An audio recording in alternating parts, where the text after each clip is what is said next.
Sejam muito bem-vindos ao Agrofuturo. Nós estamos iniciando esse programa aqui da melhor maneira possível. Nós vamos entrevistar hoje o Sérgio Desen. Muito obrigado, Sérgio, por a sua participação. É uma honra tê-lo aqui. O Sérgio Desen, ele é professor da Exalc USP, pesquisador do CPEA e do ZEF na Alemanha. E também, atualmente, é diretor executivo da Conab. Sérgio, seja muito bem-vindo aqui. Eu agradeço o convite, é um prazer estar aqui com vocês nessa primeira edição do Agrofuturo. É um projeto exitoso e desejo apresentar o melhor das ideias para vocês. Tá, muito obrigado. Sérgio, recentemente você participou da reunião do Conselho Superior do Agronegócio na Fiesp, onde você apresentou o plano, a projeção de safra 22-23. Eu queria que você falasse um pouquinho dessa projeção de safra, quais pontos que você julga relevante, visto que é uma safra recorde, num momento muito delicado que o mundo está atravessando em termos de segurança alimentar. Jacir, a gente fez o anúncio da perspectiva da safra 22-23 da Conab, onde a gente faz as projeções das principais atividades agrícolas do país e que representam os produtos de maior impacto na vida dos brasileiros e em muitos países que dependem da produção brasileira. Então, nesse anúncio de perspectiva, nós trabalhamos com arroz, feijão, soja, milho, trigo, algodão, carne bovina, carne suína e carne de frango. Então, a gente vê uma projeção de um aumento de produção baseado no aumento de produtividade, e isso quer dizer o quê? Quer dizer que os próximos meses a gente tem uma maior oferta de alimentos, há um custo menor de produção, porque eles estão usando melhores os fatores de produção, então existe uma tendência de que o consumidor seja um grande beneficiado dessa nova perspectiva de safra no próximo ano. Sérgio, nós temos visto que a inflação de alimentos está aumentando e principalmente um aumento nas proteínas, né? E uma matéria-prima importante para as proteínas é o milho. O que você fala da primeira safra de milho 22-23? Olha, a gente vem, ao longo para a gente entender um pouco o que aconteceu, a gente teve um choque de demanda causado por um grande aumento da demanda de milho pela nova suinocultura que se criou na China. Tivemos logo em seguida a pandemia, onde os governos injetaram dinheiro, com isso teve um boom de crescimento de consumo, isso elevou os preços das commodities no mundo todo. No Brasil não foi diferente. O que a gente tem agora? Um processo, teve uma guerra no meio do percurso que manteve os preços elevados. Agora a gente está caminhando para a primeira safra de milho. Essa primeira safra de milho, para abastecer o que as proteínas precisam, diante do cenário de consumo que a gente está projetando, é algo em torno de 25 a 26 milhões de toneladas. E a gente está projetando uma produção em torno de 28, 27. Quer dizer, nós devemos atender essa demanda com um leve superávit de produção. Isso já tem ficado um cenário que a gente estudou com muito refinamento, porque a gente vê que é o primeiro semestre, geralmente é o período de maior aperto entre a oferta e demanda de cereal. Por quê? Porque a primeira safra, que já foi a maior safra, hoje ela está encolhendo, ela vai representar em torno de 22% do total da produção brasileira, um número que encolhe, principalmente porque a segunda safra cresce muito, Então a gente entra num cenário de maior oferta de milho do que o ano passado, uma expectativa de maior produtividade, consequentemente um preço menor do milho. Milho mais barato significa leite, ovos e as carnes num preço mais acessível ao brasileiro. Então essa projeção da inflação de alimentos para os próximos meses, próximo ano é uma tendência de baixa, diante dos dos cenários que nós conseguimos construir hoje com as informações que temos disponíveis hoje. Bom, esse é um cenário bastante importante, né, Sérgio? E que traz alento aí para a população brasileira e também para os produtores, visto que, na verdade, a margem deles está assegurada pela redução de custos, né, pelo aumento de produtividade. O aumento de produtividade é essencial para que o agricultor brasileiro continue muito competitivo no cenário internacional.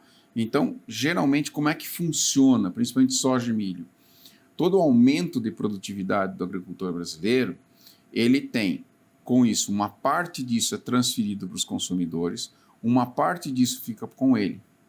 Tá? É quase como uma repartição desses ganhos extras. Então, aí, esse agricultor fica com uma parte, principalmente nos primeiros, quando ele aumenta essa produtividade. Por quê? Porque produzir milho e soja em outros lugares do mundo é mais caro que aqui.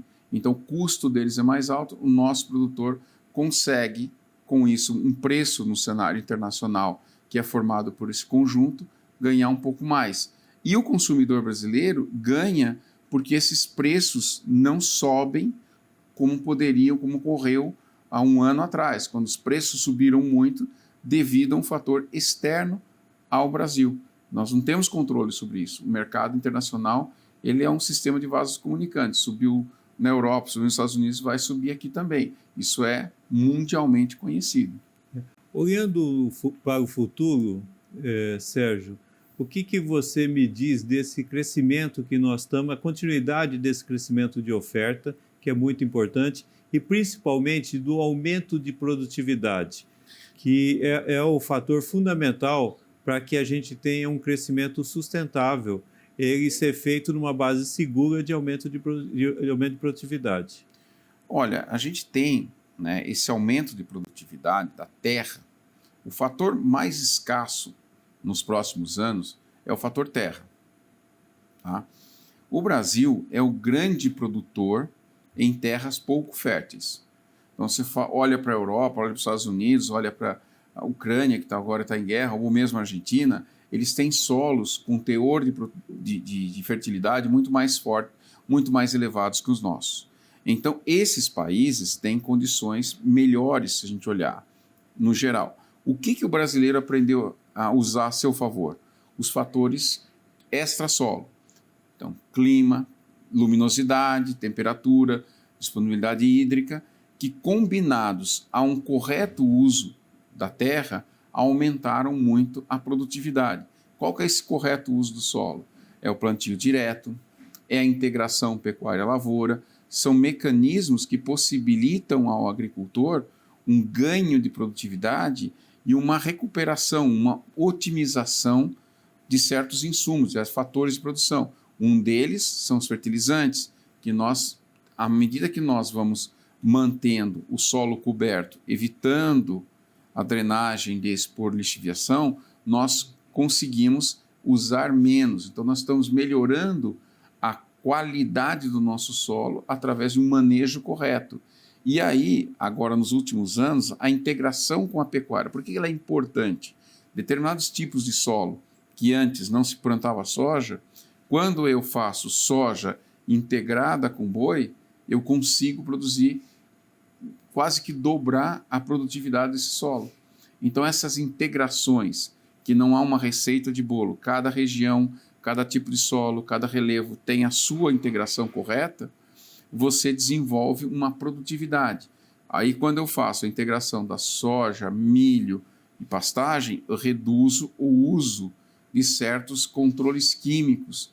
Por quê? Quando eu entro com variedades diferentes, tipos de culturas diferentes, eu diminuo a infestação de pragas, de doenças. Então, é um conjunto produtivo que é muito mais difícil de ser gerenciado, demanda um pacote tecnológico e uma capacidade de gestão do produtor maior, mas o resultado disso para a sociedade é muito animador, é muito mais sustentável, muito mais conservacionista e muito mais produtivo para todas as partes. Isso é muito importante que você está dizendo, porque nós estamos introduzindo novas tecnologias, que com essas novas tecnologias nós estamos assegurando uma maior renda para o agricultor, o que vai garantir o abastecimento e a garantia sempre de preços competitivos para o nosso consumidor brasileiro.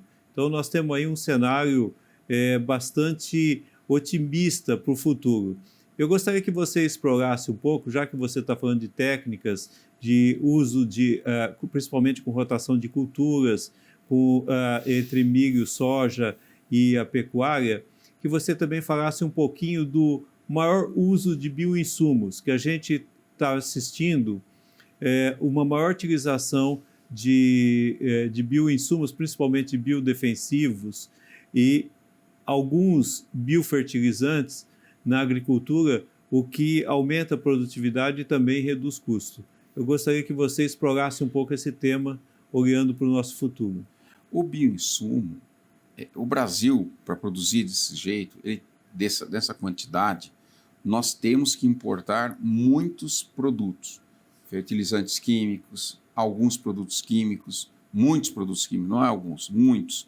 Quando eu faço o uso do bioinsumo, que é uma tecnologia que depende da gente mesmo, local, nós reduzimos a dependência de importação de muitos produtos.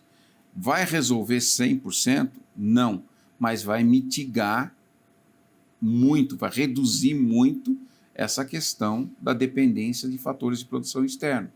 Então tem uma importância estratégica e tem uma importância ambiental. Nós combinamos essas duas atividades, esses dois jogos de interesse, nós temos um ganho muito grande para a agricultura brasileira. Quando a gente fala em bioinsumos, está dentro de um contexto de bioeconomia. Quer dizer, é um ambiente conservacionista, é um ambiente de sustentabilidade que ele é muito amplo e interessante para o agricultor e mais interessante ainda para a sociedade. Baixa custo, reduz a insegurança e aumenta a sustentabilidade no longo prazo. Então, esses bioinsumos, como bioinsumos, a gente tem que olhar os inoculantes de fixação de fertilizantes, a gente tem que usar as pragas do bem, a gente tem que usar os insetos do bem, a gente tem uma série de fatores que demandam uma pesquisa e demandam também uma capacidade de gestão do agro que é muito importante, né? Tudo isso que a gente está falando, Jacir, tem um fundamento. Como que eu vou gerenciar esse sistema? Porque o empresário de dentro da porteira, ele é um cara que é desafiado todo dia. É desafiado pelo sol, pela chuva, pelas pragas, pelas doenças, por todo. Se chove muito é ruim, se falta chuva é ruim, se aumenta a temperatura. Então, esse conjunto de relações da planta, do animal e do ambiente é um sistema bastante sofisticado. E quando nós aumentamos a produtividade, nós temos mais apertos e mais a necessidade de que tudo seja dentro de uma sincronia e de uma previsão. Então a gente trabalha, né, com a previsibilidade das coisas diante desses cenários que a gente tem. Agora, bioinsumos é algo que veio para ficar e para ampliar. Você falou uma coisa muito importante, né? Porque o Brasil, além de ser uma potência alimentar, que hoje alimenta já 800 milhões de pessoas no mundo, ele pode se tornar também um exemplo e uma referência em termos de sustentabilidade na produção agrícola. Porque nós não podemos ver isso nos países do hemisfério norte, onde tem maior dificuldade de fazer essa rotação de cultura, fazer duas safras, etc. Então, o que você está me dizendo é que nós teremos realmente uma potência alimentar no mundo, garantindo a sustentabilidade da produção. Eu acho que a gente tem, dentro da agricultura brasileira, a gente não atingiu, está longe de atingir o máximo de potencial que ela tem. Ela tem um espaço muito grande para crescer. Quando a gente olha para a soja, para o milho, essas atividades elas já estão num patamar de produtividade comparável com o mundo. Agora, olhando para a produção pecuária, olhando para outras atividades, nós temos um espaço para o crescimento, principalmente a pecuária, a gente tem um espaço de crescimento, de produtividade muito forte. Então, a gente vai ser, com certeza, uma grande potência agroalimentar e agroambiental para o mundo, porque a gente tem, dentro da nossa gênese de produção, um sistema que exige que nós sejamos mais conservacionistas. Então, por exemplo, se eu tenho uma avicultura, uma suinocultura em algumas partes do mundo, eu vou ter um problema seríssimo com os resíduos. Por quê? Porque eu vou ter um processo de degradação no solo muito mais lento pelas baixas temperaturas, pela baixa luminosidade. Se eu tenho isso no Brasil, esse insumo, esse resíduo, ele na realidade ele retorna para sua origem. Então, parte do que o milho, do que a soja tirou do solo, quando eu uso os efluentes da suinocultura ou da avicultura naquele solo, eu estou nada mais fazendo do que uma economia circular, melhorando a qualidade biológica do solo, aumentando, e isso não é problema para o Brasil, em uma boa parte do nosso território, por causa das questões climáticas, elevadas temperaturas, umidade elevada, alta luminosidade, que faz com que o processo biológico do solo dilua isso e isso seja revertido em um benefício para a planta, diferente dos anos temperados. Nós estamos vendo no mundo, Sérgio, o problema da água, né? O desabastecimento de água, secas prolongadas, rios secando, na China, na Europa. Como você vê o assunto água na agricultura e qual o potencial de irrigação que você vê para nós? Olha, eu acho que existem várias etapas a serem. Primeiro, nós temos que estudar com muito critério os fatores que levam à boa distribuição de água que nós temos hoje. Então, se nós temos os rios voadores que se fala, nós temos isso, uma ciência diz isso, nós temos que manter esses rios em atividade, nós temos que cuidar para que isso não se acabe. Isso é um ponto. O segundo ponto é o correto uso da água para irrigação. Então, eu tenho que usar a água com parcimônia. Eu não vou usar a água para uma cultura cujo retorno dela seja menor do que a outra. Então, existe, inclusive, na universidade, a Universidade de São Paulo, na Exalc, com o pessoal da Universidade de Nebraska, já fizeram alguns indicadores socioeconômico-ambientais do uso da água, em que eu estabeleço as atividades agrícolas que merecem mais irrigação que outras. Por exemplo, fruticultura, o retorno para a água que eu uso é maior do que eu usar no trigo, por exemplo. Então eu tenho que escolher bem as atividades e as culturas que eu vou fazer esse uso, para que eu maximize o uso da água. Então nós temos que usar isso a nosso favor. Então os estudos em cima disso precisam ser bem feitos, para que nós não incorramos no mesmo erro. Por exemplo, a gente tem um caso degradante que é o caso do Mar Morto. O regime soviético, lá antiga, eles tiraram tanta água dos efluentes, dos rios que alimentavam aquele lago, né, que é um lago na realidade, que eles secaram o lago e salgaram o lago. Então eles mataram a galinha dos ovos de ouro. Então o processo das bacias de irrigação tem que ter um planejamento estratégico e um correto uso dessa água. Mas é importante lembrar que tem algumas regiões que uma correta irrigação aumenta em uma safra. A gente pode até pensar em 3 safras, que seria uma coisa fantástica. Quer dizer, numa mesma área, eu estou tendo 3 colheitas no ano. Isso já é realidade, né? Por exemplo, uma cultura que nem o feijão. Feijão é um exemplo típico. No passado, eu tinha 1 ou 2 safras. Já se fala em 3 ou até 4 ou 5. Por quê? Porque eu planto feijão embaixo de um pivô. Então, isso é um uso correto, porque o consumidor quer um feijão novo. Então, ele vai ter o feijão novo sempre. Como?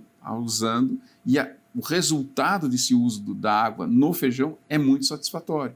Então, a gente tem que estudar caso a caso, projeto a projeto, mas é um caminho que é sem volta à irrigação em algumas áreas do país. É importante. Você falou do feijão e me lembrou do prato básico do brasileiro, né? Do famoso arroz com feijão.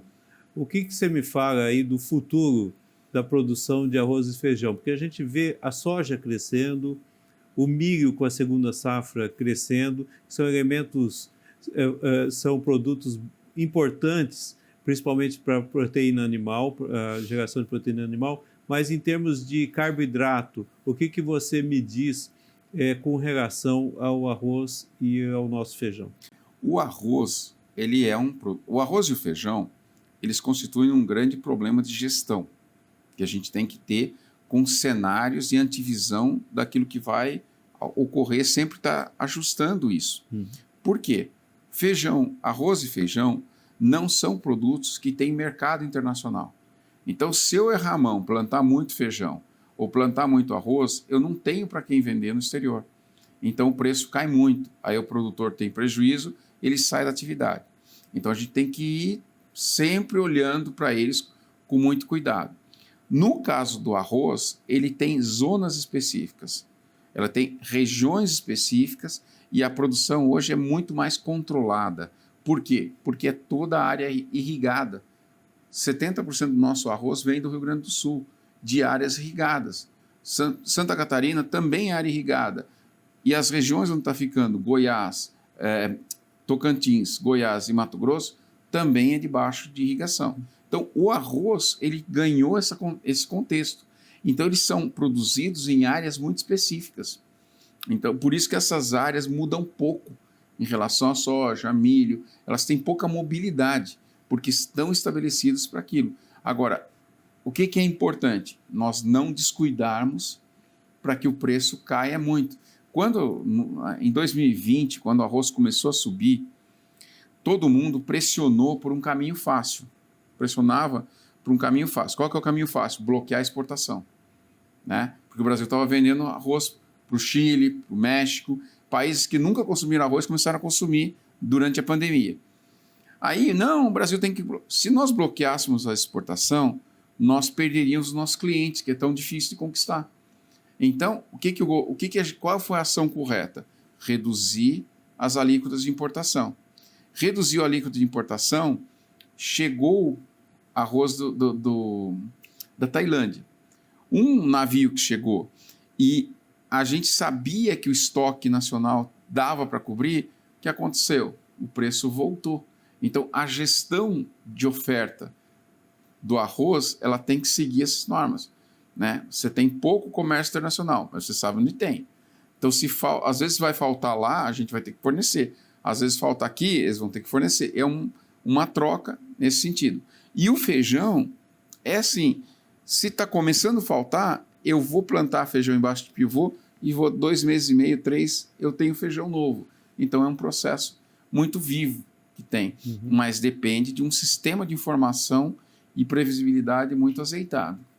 Você falou você que está da Conab, você estava falando do problema de você ter baixa produção ou grande produção que pode ocasionar.